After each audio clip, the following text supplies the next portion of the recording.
ከገብረ ጉንዳን ተማሩ ነው የተባለው። አንተ ሰው ወደ ገብረ ጉንዳን ሂድና ከርሷ ጥበብን ተማር አይደለም የተባለው? ገብረ ጉንዳን ትጉ ናት። ክርስቲያን ትጉ ነው የሚሆነው። ስለ ኃጢአቱ የክርስቲያን ዋናው ትጋት ኃጢአቱን ነቅሎ ለመጣል በቀን በሌሊት በእግዚአብሔር ፊት ማልቀስ፣ በድንግል ማርያም ፊት ማልቀስ። አማልጅኝ። ታውቃላችሁ መቅደስ ውስጥ ገብታችሁ ስታስቀድሱ መቅደስ ውስጥ ያለው ስዕል የማን ስዕል ነው? መንበሩ ላይ ያለው ስዕል የማን ስዕል ነው? በኦርቶዶክስ ትውፊት መሰረት የቅድስቱ ግድግዳው ዙሪያውን የቅዱሳን ስዕል ይሳላል። ያን የምናደርገው ለምንድን ነው? በቅዳሴ ጊዜ በገባሬ ሰናይ ቄስ በኩል ራሱ ኢየሱስ ክርስቶስ ሊቀ ካህናት ሆኖ ራሱ ካህኑ እንደሚለው ወረስዮ እንደሚለው ወሚጦ እንደሚለው ወባረክ እንደሚለው የሚያደርገው ገባሪው ክርስቶስ ነው። ገባሪው ምክንያቱም የአዲስ ኪዳን አማናዊ ሊቀ ካህናት ኢየሱስ ክርስቶስ ስለሆነ ገባሪው ክርስቶስ ነው። ገባሪው ማለት ህብስቱን ወይን አድርጎ የሚለውጠው ማን ነው? ክርስቶስ ነው። መንፈስ ቅዱስ ወይም የሥላሴ አንድነት ስራ ነው። ግን በሊቀ ካህናትነት ክርስቶስ ነው እና ክርስቶስ በሚሰየምበት ጊዜ ከመቤታችን ጀምሮ ቅዱሳን በሙሉ ይገኛሉ እና እኛ ደግሞ በቤተ ክርስቲያን ተገኝተን ነቅተን ተግተን ሳናዋራ ልቡናችንን ሳናባክን የምንጸልይ ከሆነ አሁን በአራተኛውም ነጥብ አነሳዋለሁ።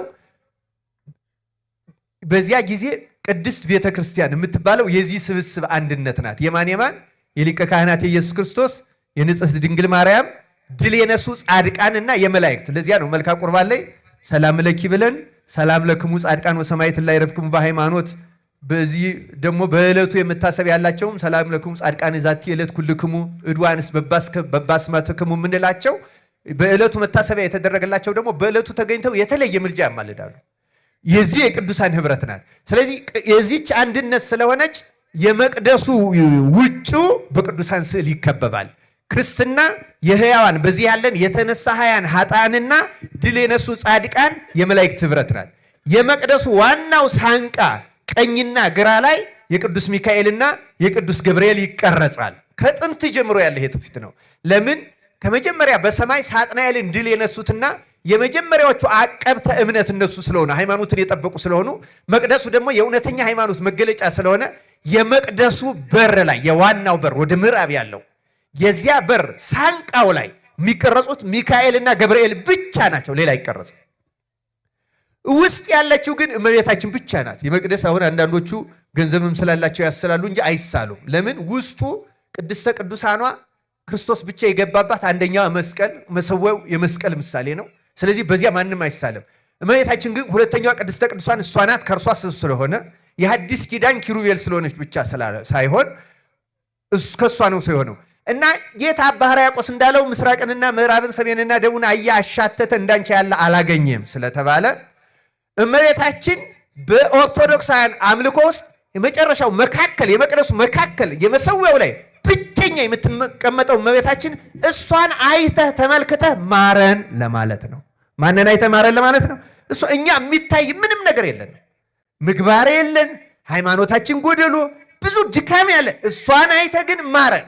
በማንኛውም ጊዜ ክርስቲያን እሷን አይተህ ማረን በሉት። በእውነቱ እሷን አይቶ ይምረናል። እሷ ናት መመኪያችን ክርስቲያኖች። ይህን ይዞ መማፀን መትጋት ለአንድ ክርስቲያን እጅግ አስፈላጊ ነው። በተለይ በአብይ ጾም ክርስቲያኖች ማታ ለምንድን ነው ሳንጸልይ የምንተኛው? በቴሌቪዥን ናላችሁ ዝውር እንዳለ መከራ እንዳያችሁ በስራ ስትደክሙ ውላችሁ ኑሮ ሲያስጨንቃችሁ ውላችሁ ትንሽ አይምሮን ሰብስቦ ሰው እንዴ ከእግዚአብሔር ጋር ሳይነጋገር ይተኛል? ክርስቲያኖች ትጋት ያለ ትጋት አንድንም ክርስቲያኖች መዳን የምንችለው በትጋት ነው። እዩ ከገብረ ጉንዳን ተማሩ፣ ጠቢብ ሁኑ፣ ትጉ። አሁን ነው ማድረግ የምንችለው ክርስቲያኖች። እንዴት በአብይ ጾም ያልተሰበሰበ አዝመራ የነፍስ አዝመራ መቼ ይሰበሰባል? ሲንገሩ ይህ እኮ በጋው ነው። አዝመራ መሰብሰብ አሁን ነው። የጸሎቱ ሰዓት አሁን ነው። የስግደቱ ሰዓት አሁን ነው። የምጽዋቱ ሰዓት አሁን ነው። ሌላ ጊዜ አይደረግም ማለት ይሄ ደግሞ ፈድፋደሰ መድረሻው ይሄ ነው። እንግዲያ እህል የሚጠበቀው በመሰብሰቢያው አይደለም። እንደተዘራ ከመዘራቱ በፊት መሬቱ ይለሰለሳል፣ ተዘርቶ ይጠበቃል፣ ይታረማል፣ ከአራዊት ከሌላም ይጠበቃል። በፍሬው ጊዜ ይሰበሰባል።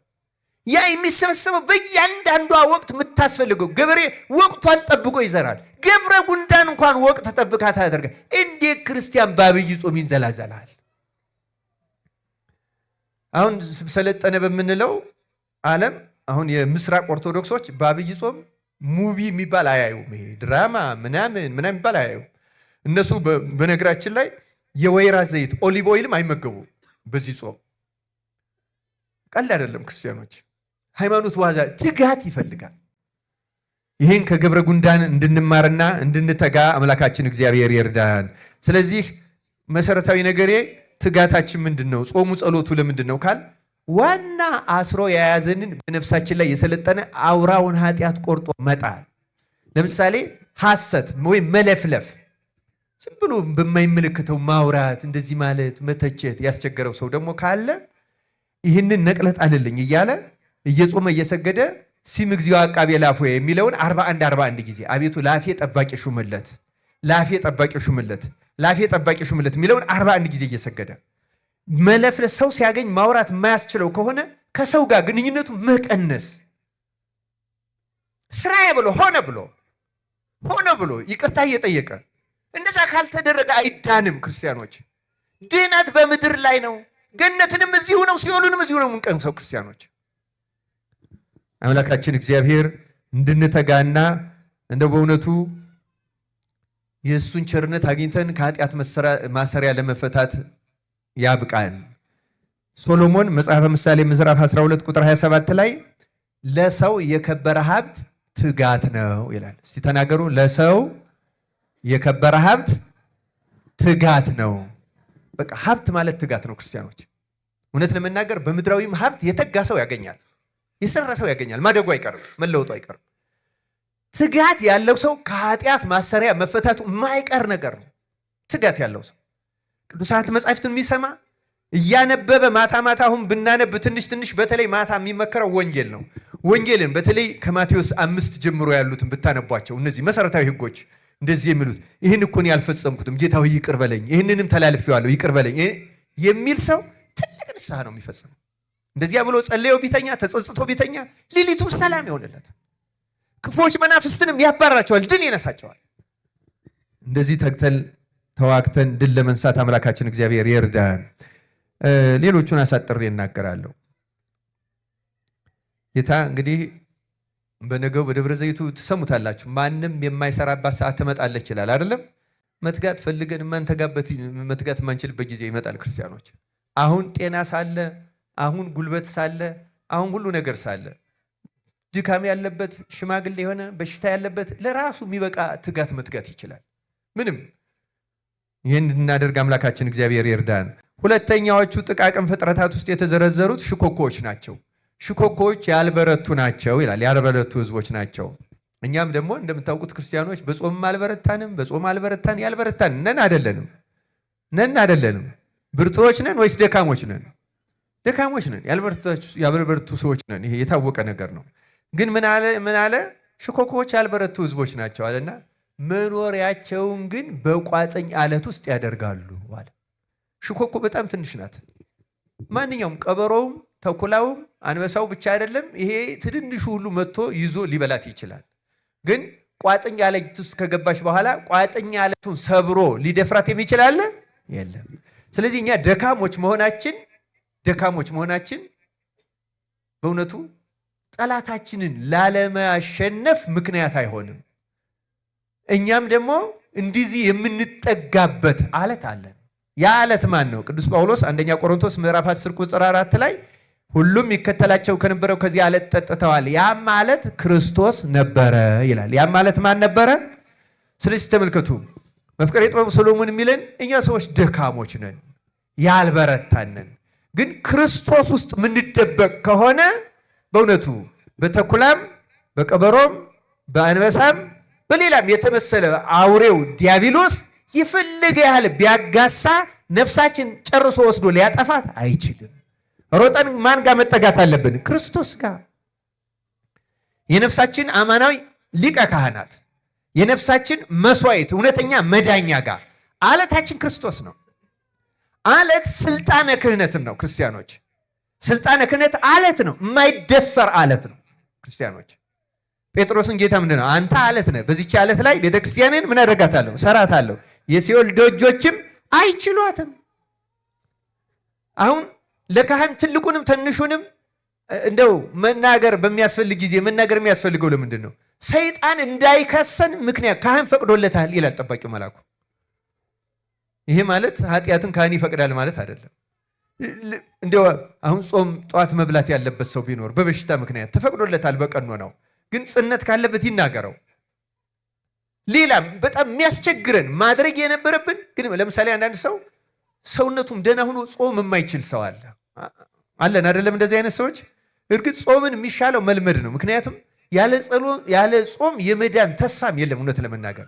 ምክንያቱም መሰረታዊ ኃጢአቶችን ለመንቀል እንደ ጾም ያለ መድኃኒት ስለሌለ፣ ጾም አባቶች እንደሚሉት የዛገ ብረትን ዝገቱን ለማስለቀቅ አንጥረኞች ብረቱን ምን ውስጥ ነው የሚጨምሩት? እሳት ውስጥ ጨምሩታል አይደለም? እሳቱ ማለት ጾም ነው። በነገራችን ላይ በእኛ ውስጥ አሁን ቅድም ያልኳችሁን የተጣበቁ ኃጢአቶች ለማስለቀቅ ጾም መሰረታዊ ነገር ነው። ልክ ነፍስ የጋለ ብረት ከዚያ በኋላ በመዶሻ ነካ ነካ ነካ ሲያደርጉት እርግፍ እያለ ዝገቱ እንደሚወድቀው ካህን ያን የጸሎተ ንስሐን ሲደግምልን ይቅር በለን ሲል ኃጢአት እርግፍ እያለ ነው የሚወድቀው።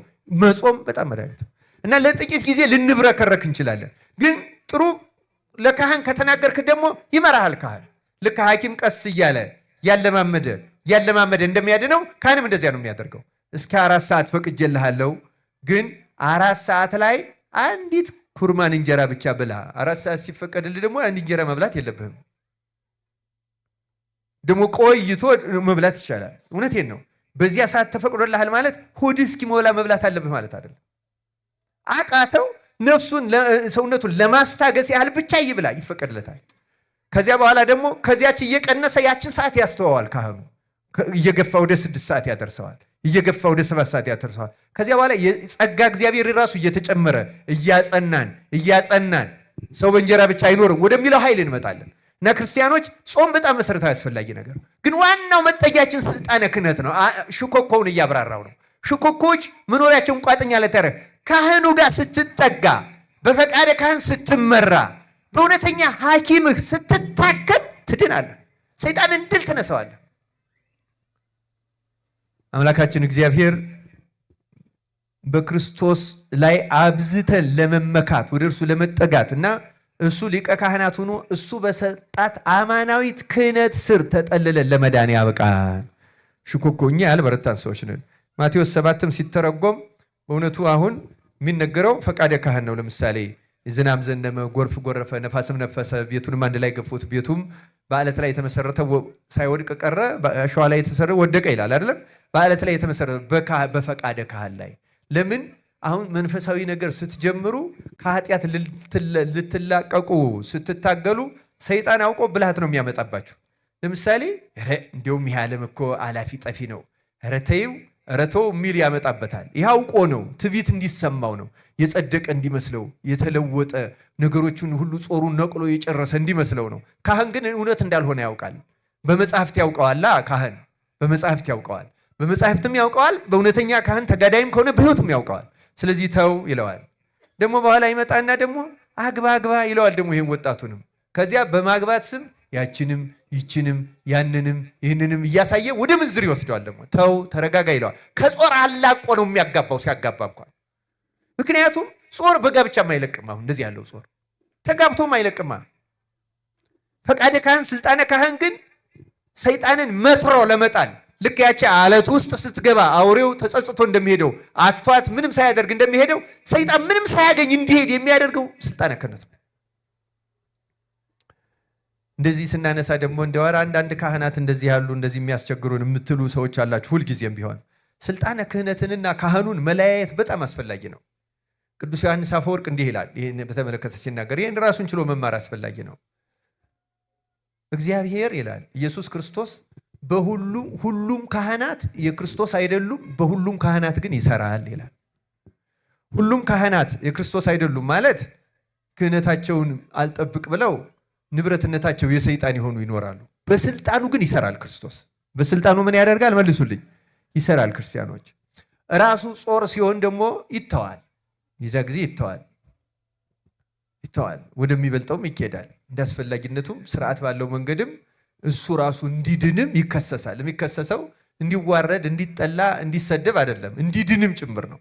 በሊቀ ጳጳስ ይከሰሳል፣ ቀኖና ይሰጠዋል፣ ይዳኛል። ካልሆነ ስልጣኑ ይቀማል። ያ ስርዓት አለው፣ መንገድ አለው። ስለዚህ አይደለም ግን ይህን ምክንያት አድርጎ ሰይጣን ከስልጣነ ክህነት አይከልክላችሁ ክርስቲያኖች። በደካማና በሰነፍ ግብሩን ባላወቀ በዚያ ምክንያት። ስለዚህ ሽኮኮዎች የዚህ ምሳሌዎች ናቸው። እኛም በማንኛውም ጊዜ የክርስቶስ ለምሳሌ በክርስቶስ መጠለል ማለት ነው ክርስቲያኖች። ለምሳሌ መኝታችሁ ላይ ተኝታችሁ ያለ የኃጢአት ስሜት ቢመጣባችሁ ምን አይነት የኃጢአት ስሜት? ለምሳሌ የቂም፣ የበቀል፣ የማብሰልሰል እንደዚህ ያረገች፣ እንደዚህ ያረገኝ፣ እንደዚህ ያረገኝ፣ እንደዚህ ሲኖር አማትባችሁ ጌታ ኢየሱስ ክርስቶስ ሆይ እኔን ይቅር በለኝ እያላችሁ ስሙን ክርስቶስ የሚለውን ከጠራችሁ ደጋግማችሁ ሲቻል 41 ጊዜ ካልተቻለ 12 ጊዜ ካልተቻለ 3 ጊዜ ብትጠሩት ተኖ ይጠፋል። ይገርማቸዋል። መጥራት የክርስቶስን ስም መጥራት ትልቅ መጠጊያ ነው ክርስቲያኖች። ስራ ቦታ ሆናችሁ ትራንስፖርት ላይ ሆናችሁ ሊሆን ይችላል። በማንኛውም ጊዜ የሚመጣባችሁን ፈተና በልባችሁ ውስጥ የክርስቶስ ስም መጥራት እግዚኦ መሐረነ ክርስቶስ የለመድነው ነገር ነው። ግን በግል አድርጋችሁ እዚህ መጽሐፍ ላይ እንዳለው ቀራጩ እንዳለው ጌታ ኢየሱስ ክርስቶስ እኔን ኃጢአተኛውን ይቅር በለኝ እንዳለ ደረቱን እየደቃ ይችን የሚል ሰው የክርስቶስ ስም ትምክህት አለት ሆኖት በህሊናው እየተጉላላ ካስቸገረው በሽታ ይፈወሳል። የዝሙት ስሜት ሲመጣ ሌላም የስርቆት ሊሆን ይችላል። እነዚህ የክርስቶስ ስም አምባ፣ መጠጊያ፣ መተለያ እናደርገው ክርስቲያኖች። ውጊያ ማለት ይሄ ነው። እንዲህ ስናደርግ ፈተናችንን እያቀለል ነው፣ ድል እየነሳን ከዛ በኋላ መቼስ አንዳንድ አቅም የሌለው ሰው አንድ ነገር ሲሆን ወንድሙን ወይ አባቱን እንደሚጠራው ማለት ነው አይደለም? እኛ በማንኛውም ጊዜ የምንጠራው ማንን ነው ንገሩኝ? ማንን ነው የሚመካ ቢኖር በማን ይመካ? የክርስቶስን የእግዚአብሔርን ስም መጥራት። የእግዚአብሔርን ስም መጥራት አለት ነው፣ አምባ ነው። ለዚህ ነው ዳዊት አምባዬ አለቴ የሚለው እግዚአብሔር ለዚያ ነው። ማሸነፊያው ነው፣ አይደፈርማ። ሶስተኛዎቹ አንበጣዎች ናቸው። አንበጣዎች ንጉሥ የላቸው፣ ሁሉም ግን በመልካም ስርዓት ይጓዛሉ ይላል። ሁሉም ምን ያደርጋሉ? እኛውን ክርስቲያኖች የሚያስፈልግን ይህን ስርዓት ነው። በእውነት በኢትዮጵያ ቤተክርስቲያን በተለይ በከተማ ባሉት አብያተ መቃድስ በአሁኑ ዘመን ስርዓት ጠፍቷል። በእውነቱ ተበላሽቷል። ቤተ መቅደስ አሁን በቀን ጊዜ ተገኝቶ መጸለይም አይቻልም። ቤተክርስቲያን የሚመጣ ሰው ቢኖር የራሱን የሚችለውን ካደረገ በኋላ አንዱ ቦታ ቁጭ ብሎ ስልክ ማውራት ነው።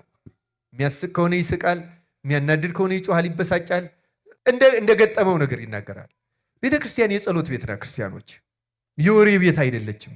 ከዚህ ጀምሮ እናስተካክለው። እኛ ብንስተካከል እግዚአብሔር ገጸ ምሕረቱን ይመልስልናል። ክርስቲያኖች ምናየው መቅሰፍት በሀገራችን የአብያተ ክርስቲያናት መቃጠል፣ የክርስቲያኖች መታረድ አያሳዝናችሁም? በየዕለቱ ያለው ይህ እኮ ያለ ጥርጥር የኃጢአታችን ውጤት ነው። ክርስቲያኖች እንስተካከል፣ እንታረም።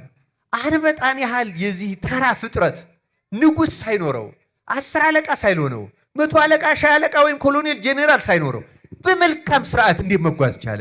ሰውን ያህል ፍጥረት የመላእክት ወንድም ሆኖ ተፈጥሮ መጻሕፍት ተጽፈውለት፣ ነቢያት አስተምረውት፣ ሐዋርያት አስተምረውት፣ ሊቃውንት ተርጉመውለት፣ ቅዱሳን ስራ ሰርተውለት፣ በየዘመኑ ያሉ ካህናት መምህራን እየነገሩት ሰው እንዴት ከስርዓት ይወጣል? በእውነቱ አሁን በቤተ መቅደስም ብዙ የምናጓድለው አለ። በጣም ብዙ እንዳይቀር ከመየታጎል እውነቱን ለመናገር ሰውም ስለሚበላ ነው እንጂ አሁን ስርዓት ጠፍቷል። ስርዓቱን አክብረን ለመዳን አምላካችን እግዚአብሔር ይርዳን። መጻሕፍት፣ ካህናት፣ ዲያቆናት አለን። በዚህ በጉባኤውም በስርዓቱ ለብቻ መሰልጠን ያስፈልጋል። እኒህን የተመለከቱን ነገሮች ግን ስርዓት ማሟላት በጣም አስፈላጊ ነው። አሁን ይቀርመኛል። አሁን ገና ቅዳሴ ስንገባ ሃሌሉያ እመቦ ብእሲ ምንድን ነው የምንለው? መጻሕፍትን ቃል ሲነበቡ የማይሰማ ቢኖር፣ በቅዳሴ ጊዜ የሚቀመጥ በቅድመ እግዚአብሔር በንጉሥ መቆሙን አቅልሎ የሚቀመጥ ቢኖር፣ እንዲህ ያለ ቢኖር ምንድን ነው የምንለው? ይሰደድን ቤተክርስቲያን ነው አይደለም? እና በአብጥሊስ እንደተባለው ሐዋርያት በአብጥሊስ እንዳሉን ይሰደድ እንላለን። ግን መጀመሪያ ካህን ነው የሚሽረው ይሄንን። ምክንያቱም ንባቡ ራሱ አይነበብም አግባቡ። ገና ንባቡ ሲጀመር ወዲያው መርግፉ ነው የሚመጣው። ዜማውን ቅዱስ እንደው በእውነቱ ዜማው በጣም አስፈላጊ ነገር። ዜማው እኮ የተሰራው ይላሉ። አንድ አባት ሲሉኝ እንደሰማሁት ዲያቆናት አንበው ሲመለሱ እያወሩ እንዳይሄዱ እያዜሙ እንዲሄዱ እንዳይሳሳቱ ተብሎ ዜማው ራሱ መርግፉ የተፈጠረው ለዚያ ነበረ። ሌላ ነገር እንዳይናገሩ ማለት በቅዳሴ ጊዜ እንጂ ንባቡን ለማስቀረት አይደለም። ምክንያቱም ንባቡ ራሱ የምንቀደስበት የመጽሐፍት ምስጢር የሚታደለው በቅዳሴ ምንባብ ነው። እንዲያውም ዜና አበው ላይ ምን ይላል? መጽሐፉ ፊደሉ የጎላ ይሁን፣ አንባቢው አትብቶ አጥርቶ ያንብብ ነው የሚለው። አሰምቶ በደንብ አድርጎ የመጽሐፉ ፊደልም የታረመ ይሁን ይላል። ዜና አበው ላይ የተጻፈ ነው በነገራችን በመጽሐፋችን። ምክንያቱም የምንቀደሰው በእግዚአብሔር ቃል ነው። ጌታ ብሏል ዮሐንስ 6 ላይ ቃሌ መንፈስ ነው ሕይወትም ነው። የእግዚአብሔር ቃል እኮ ሕይወትም መንፈስም ነው።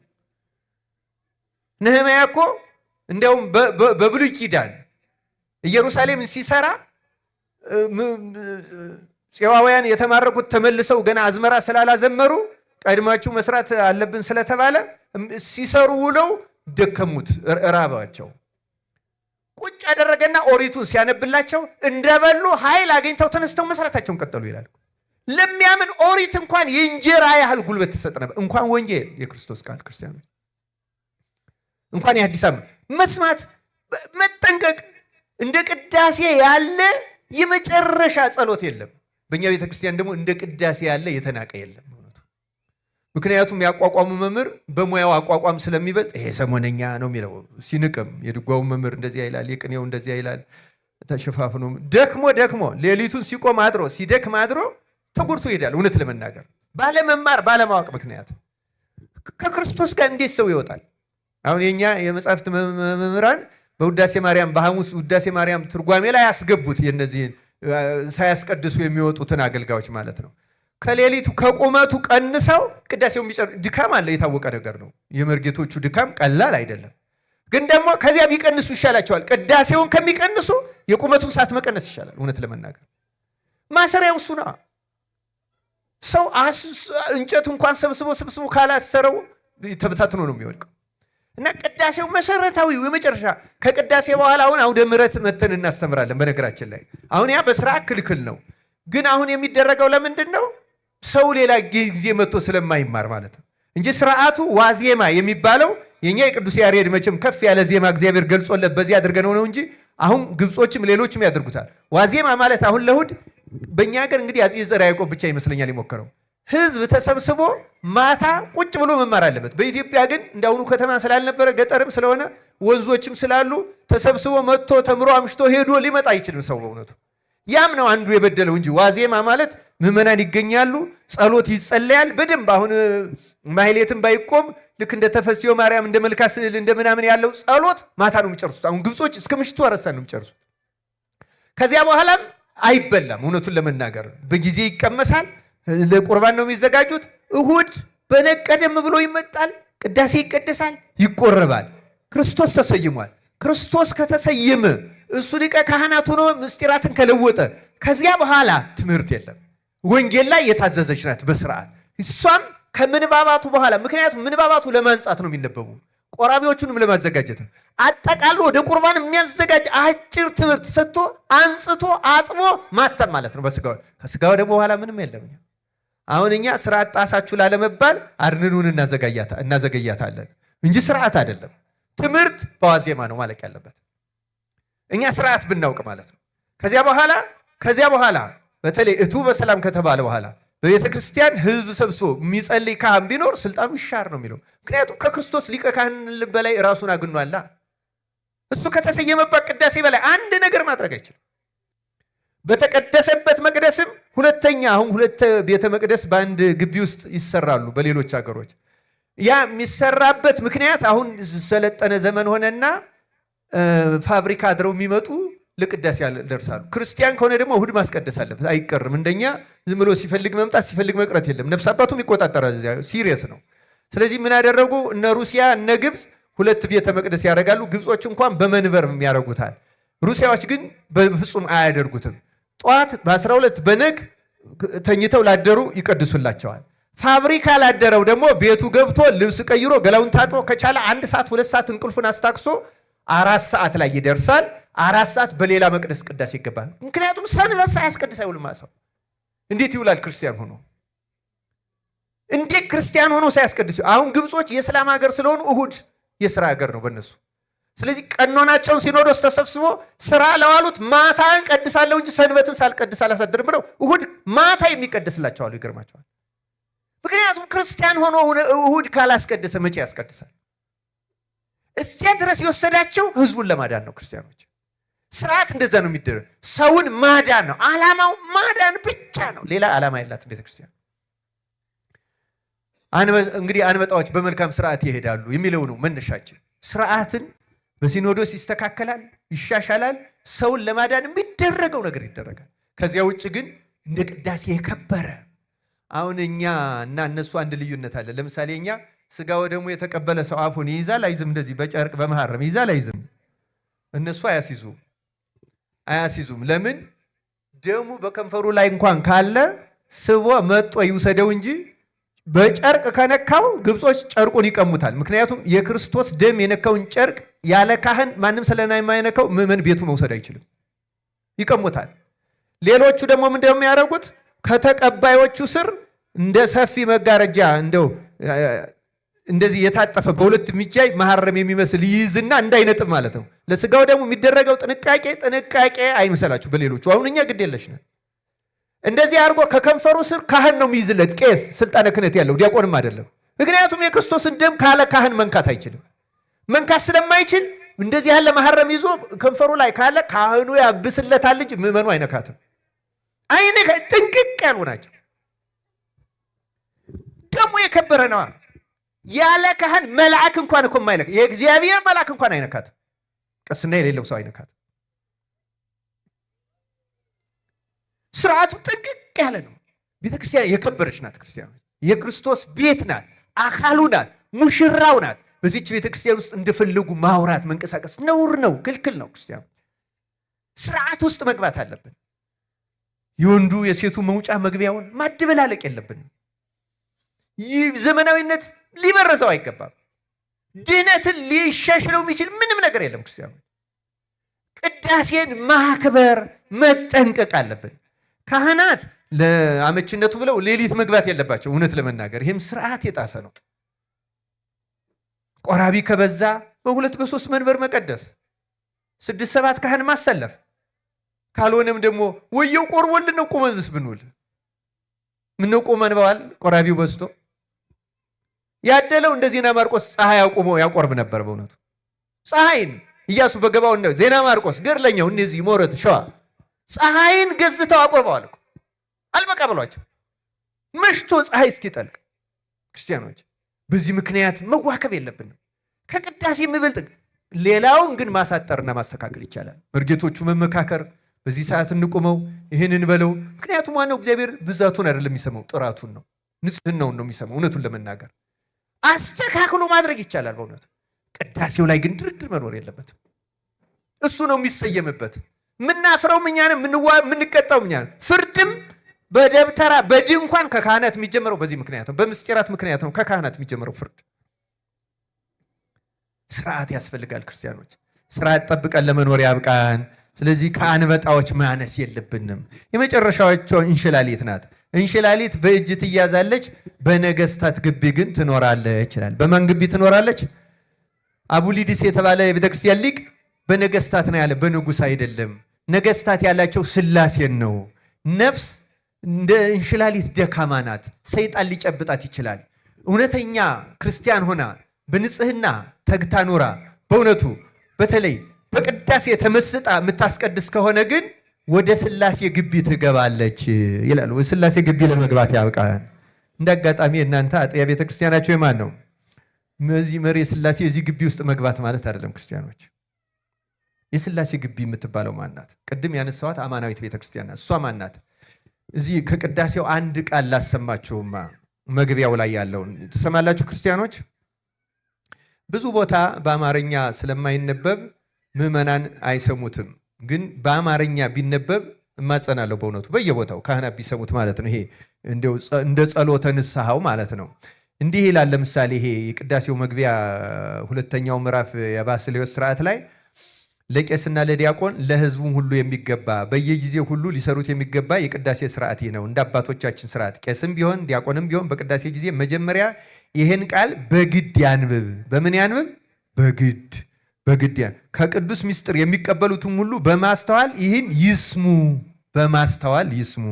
እንዲህም ይበል ይላል፣ ወንድሜ ሆይ ኃጢአትህን እያሰብክ በዚህ ልቡና ኑር፣ ይቅርታንም ታገኝ ዘንድ ስርየትን ለምን። ስለ አንተም ስለ እነሱም ንጹሕ የሚሆን መስዋዕቱን በሚያቀርቡበትና በሚያሳርጉበት ጊዜ ከቤተ ክርስቲያን ሳትወጣ ስለ አንተ የሚያቀርብና የሚጸልይ ካህኑን አትተወው። ከሚያስወጡት ካልተጠመቀው ጋር አብረህ እንዳትሄድ በቤተ ክርስቲያን ኑር እንጂ የካህኑንም ቃሉን አድምጥ። ስለ አንተ ስለ ኃጥአንም ሁሉ የሚለምነውን ስርየት ስማው፣ አምላካቸው ይቅር ይላቸው ዘንድ። አንተ ሰው ይላል የኃጢአት ስርየትን ልታገኝ ከወደድክ ከቤተ ክርስቲያን ለምን ትወጣለህ? ሌላው አንገቱን ዝቅ አድርጎ ስለ አንተ ምሕረትን ይለምናል። አንተስ ለምን ስራ ፈት ትሆናለህ? በዚህ ጊዜ በልቡና ከአንዱ ሀገር ወደ አንዱ ሀገር ትመላለሳለህ። መርዓዊ ሰማያዊ በሚሆን በክርስቶስ ማህተም የታተምክ ስትሆን፣ ነገር ግን ይላል አድምጡ ክርስቲያኖች፣ ይሄ መጨረሻው።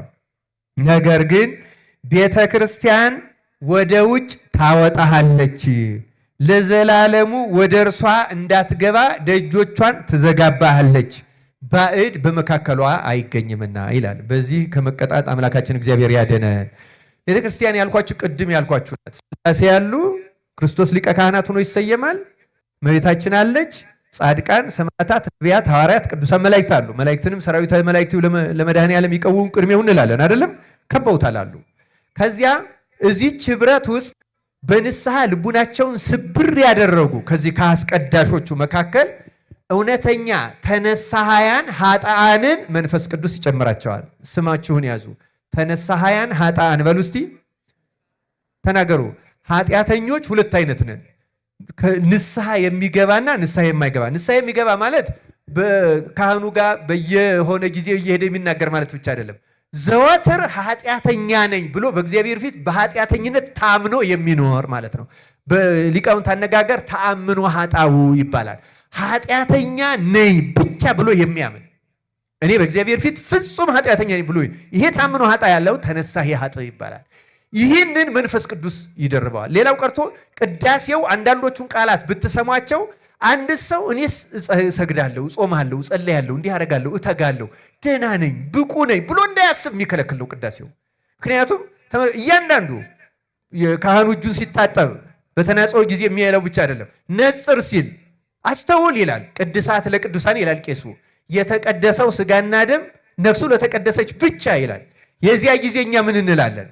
በእግዚአብሔር ፊትማ ማንም ቅዱስ የለም። አሃዱ አብ ቅዱስ፣ አሃዱ ወልድ ቅዱስ፣ አሃዱ ውእቱ መንፈስ ቅዱስ ነው የምንለው። በስላሴ ፊት ማንም ቅዱስ ለስጋው ደግሞ የሚበቃ የለም ብለን ኃጢአታችን እናምናለን። ይህን ስናምን ካህኑ እግዚአብሔር ምስለ ኩልክሙ የእግዚአብሔር መንፈስ ከእናንተ ጋር ይሁን ይልና ወዲያው 41 ጊዜ እግዚኦ መሐረነ ክርስቶስ ይባላል። ልክ 41 ጊዜ እግዚኦ ከተባለ በኋላ እንደገና ካህን ዲያቆኑ እለ ውስተ ንስሐ ሀሎክሙ አትቱ ርእሰክሙ በንስሐ ውስጥ ያላችሁ ራሳችሁ ምን አድርጉ ይላል። ዝቅ ዝቅ። አሁን ካህኑ ወደ ህዝቡ ይዞርና አቤቱ ጌታ ሆይ በንስሐ ውስጥ ያሉትን ቀደመ በደላቸውን ይቅር ብለህ ወደ ንስሐቸው ተመልከት፣ ኃጢአታቸውን አስተስርይላቸውና እንዲህ እያለ ወደ ቅድስት ቤተክርስቲያን ጨምራቸው አንድ አድርጋቸው ይላል። ወደ ቅድስት ቤተክርስቲያን ምን አድርጋቸው? አያችሁ፣ ተነሳሃያን ኃጥአንን በዚያ ቅጽበት መንፈስ ቅዱስ ወደዚያ ህብረት ወደ ስላሴ ግቢ መግባት የተባለው ይሄ ነው። ወደዚያ አስቀዳሽም ቀዳሽም እዚህ ውስጥ ላይ ገባ ይችላል። እንደሚገባው ልቡ ካልተስተካከለ እንደሚገባው ኃጢአተኛነቱን እያመነ የማይለምን የማያማልድ የማይማጽን ከሆነ መንፈስ ቅዱስ በውጭ ያስቀረዋል። እንዲያውም እዚህ ላይ እንደሰማችሁት ቤተ ክርስቲያን ደጇን ለዘላለም ወደ እርሷ እንዳትገባ ደጇን ትዘጋባሃለች ይላል። አሁን ደጁ የተዘጋበት ማለት ምን ማለት ነው? ሊቀድስ ሊያስቀድስ ይችላል፣ ግን ምንም ይቀልበታል። እንዲያውም ልማድ ብቻ ይሆንበታል። አይፈራ፣ ልቡ አይደነግጥ፣ እግዚአብሔር ያለ አይመስለው ምንም። አሁን መቅደሱን ሁሉ መነጋገሪያ እንዳደረግ ነው ማለት ነው። ይሄ መደንደን ይባላል። ይህ ቤተክርስቲያን ስትዘጋብን ነው። ልቡናችን ሲዘጋ አውጥታ ስትጥለን መንፈስ ቅዱስ አልቀበለን ሲል ምንም ቀልድ ነው ለኛ። እግዚአብሔር እንደዚህ ከመሆን በቸርነቱ ይጠብቃል። ይኸው እንሽላሊት በነገስታት ግቢት ነው። ሰው ትህትና ካለው እንደ እንሽላሊት ደካማ እንኳ ቢሆን ስላሴ ወደ ግቢያቸው ያስገቡታል። ወደዚህ የቅዱሳን ህብረት ይደምሩታል። የደነደነ በልማድ የሚወጣ የሚገባ አውቀዋለሁ ምናምን የሚታበየውን ደግሞ ቤተክርስቲያን ደጇን ትዘጋበታለች፣ ምንም ከምስጢር። ስለዚህ አፍያዥ፣ ቀልደኛ፣ ቧልተኛ ሆኖ ይቀራል። ዝም ብሎ በሚያይቀልደው ይቀልዳል፣ በማይሳቀው ይስቃል። ያወቀ የጠነቀቀ ነው የሚመስለው። ይሄ ግን መንፈስ ቅዱስ የዘጋበት ነው። እንደዚህ ከመሆን አምላካችን እግዚአብሔር ይጠብቀን። የተወደዳችሁ የእግዚአብሔር ቤተሰቦች ከነዚህ ጥቃቅን ፍጥረታት ተማሩ ነው የሚለን እግዚአብሔር ቃል። ከነዚህ ተምረን እንደሚገባን በገብረ ጉንዳኗ እንደምትተጋው በጾም ወቅት ተግተን ቃል እግዚአብሔርን ሰምተን ነፍሳችንን አስመክረን ከእግዚአብሔር ጋር ለመታረቅ ያብቃን። ይህን ከንቱነት አሁን ይሄ ስላቁ ምናምኑ ከንቱነት ይባላል። በብዛት የምናውቀው እኛ ከንቱ ውዳሴን ነው። ቅድም ከዘረዘርኳቸው ዋና ኃጢአቶች አንዱ ከንቱነት ነው። ከንቱነት የመለፍለፍ፣ የመሳቅ፣ የሚያፌዝ ይሄ ከንቱነት ይባላል። ልክ እንደ ዝሙት እኩል የሚያረክስ ኃጢአት ነው። ክርስቲያኖች የፌዘኝነት በአሁኑ ጊዜ በእኛ እንዲያውም አሁንማ ፌዘኛን ፈሊጠኛ ሁሉ የሚል ስም ሰጥተውታል። በግዕዝ ፈለጠ ማለት ለየ ማለት ነው። ፈሊጥ ማለት ጽድቅና ኃጢአት ክፉና በጎ ለመለየት መንፈስ ቅዱስ ጸጋ የሰጠው ሰው ነው እንጂ ፈሊጥ ላይ ደርሷል የሚባለው ማንም ሰው አነጋገር ስላራቀቀ ፈሊጠኛ አይባልም። እሱ አፍያዥ ነው የሚባለው። በጣም ትልቅ ጸጋ ነው ለፈሊጥ የበቃ ይላል መጽሐፍ ቅዱስ። ለፈሊጥ የበቃ ማለት ለጸጋ መንፈስ ቅዱስ የበቃ ብቻ ነው። ፈሊጥ ማለት እኮ ርኩስ መንፈስና ቅዱስ መንፈስን ይለያል። ለስጋው ደግሞ የበቃውንና ያልበቃውን ይለያል። ፈለጠ እኮ ለየ ነው፣ ለመለየት የበቃ የሚደረገው የማይደረገው ለማወቅ ለመለየት የበቃ እንጂ በውር ድንብሱ የሚሄድና ዝም ብሎ ነገር እያራቀቀ ሰው ሲያስቅ የሚውል ፈሊጠኛ አይደለም። እሱ ከንቱነት ከሚባለው ከስምንቱ ዋና ዋና ኃጢአቶች አንዱ የሰለጠነበት በዚያ መንፈስ የታሰረ ነው። አምላካችን እግዚአብሔር ከእንደዚህ ያለው ደዌ ይፈውሰን፣ ይቆየን። ወስብሐት ለእግዚአብሔር።